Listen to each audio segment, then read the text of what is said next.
অল্প ডিম দিয়ে কিভাবে 10 জনের জন্য রান্নাটা করে নেওয়া যাবে আর খেতেও হবে অনেক মজার। খেয়ে কেউ বুঝতেই পারবে না রান্নাটা কিভাবে হয়েছে। নমস্কার সবাইকে, আজকের রেসিপিতে থাকছে ডিমের অমলেট কারি, যা খেয়ে সবাই পছন্দ করবে। একটা মিক্সিং বলে 4টা ডিম ভেঙে নেব। 4-5টা মাঝারি সাইজের আলু গ্রেট করে ধুয়ে জল ঝরিয়ে নিয়েছি। পরিমাণ মতো লবণ দিয়ে ভালোভাবে ফেটিয়ে নেব। তোমরা চাইলে ডিমগুলো আগেই ফেটিয়ে নিতে পারো।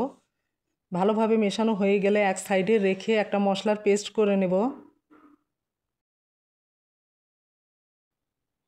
মশলার জন্য একটা মিক্সির জারে নেব কয়েক টুকরো পেঁয়াজ, একটা বড় সাইজের রসুন, অল্প কিছু আদা, 9-10টার মতো কাঁচামরিচ। আমি এখানে কাঁচামরিচের পরিমাণটা বেশি দেব।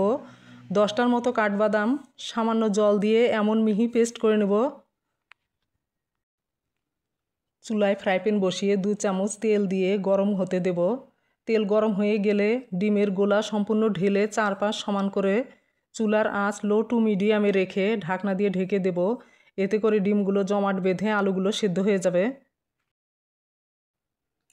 আমি মাঝে একবার ঢাকনা খুলে চেক করে নিয়ে আবার ঢেকে দিয়েছিলাম। এখন ভালোভাবে জমাট বেঁধে গেছে। ঢাকনা খুলে 2টা হাতার সাহায্যে অপর পাশ উল্টিয়ে ভালোভাবে ভেজে নেব। অপর পাশ ভাজা হলে একটা প্লেটে নামিয়ে নেব। গরম থাকতেই একটা ছুরি দিয়ে 4 কোণা শেপ দিয়ে কেটে নিচ্ছি। দেখেই বোঝা যাচ্ছে অমলেটটা কতটা নরম হয়েছে।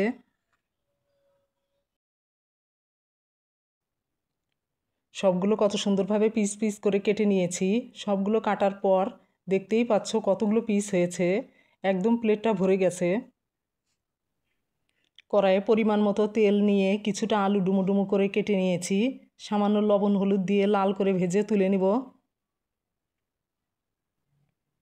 আলু ভাজা তেলেই ফোড়নে দিয়ে দিব সাদা জিরা, 2 টুকরা তেজপাতা। ফোড়ন থেকে ভাজা স্মেল বেরুলে কিছুটা পেঁয়াজ কুচি, 2টা কাঁচামরিচ কুচি দিয়ে কিছুক্ষণ ভেজে নেব।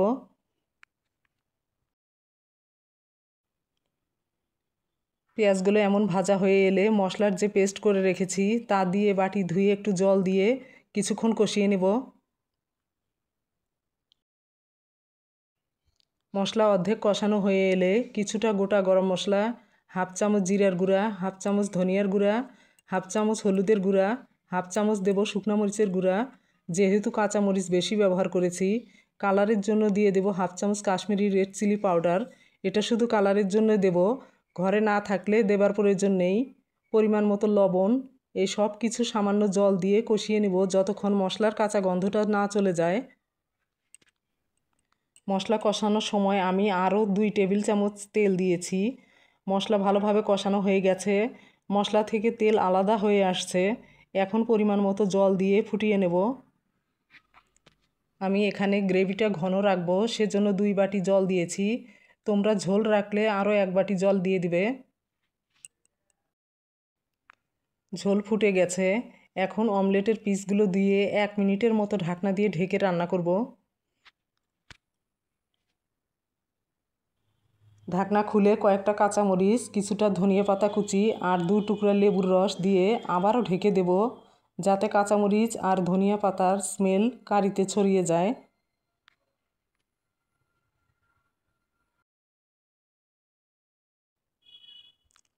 যেহেতু লেবুর রস দিয়েছি তাই টককে ব্যালেন্স করার জন্য 1 চামচ চিনি দিয়ে নাড়াচাড়া করে নামিয়ে নেব।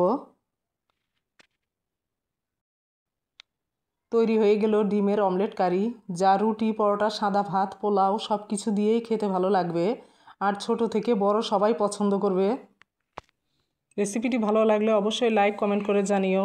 আর চ্যানেলটি সাবস্ক্রাইব করে পাশে থেকো। সুস্থ থেকো, ভালো থেকো। দেখা হচ্ছে নতুন আরেকটি রেসিপিতে।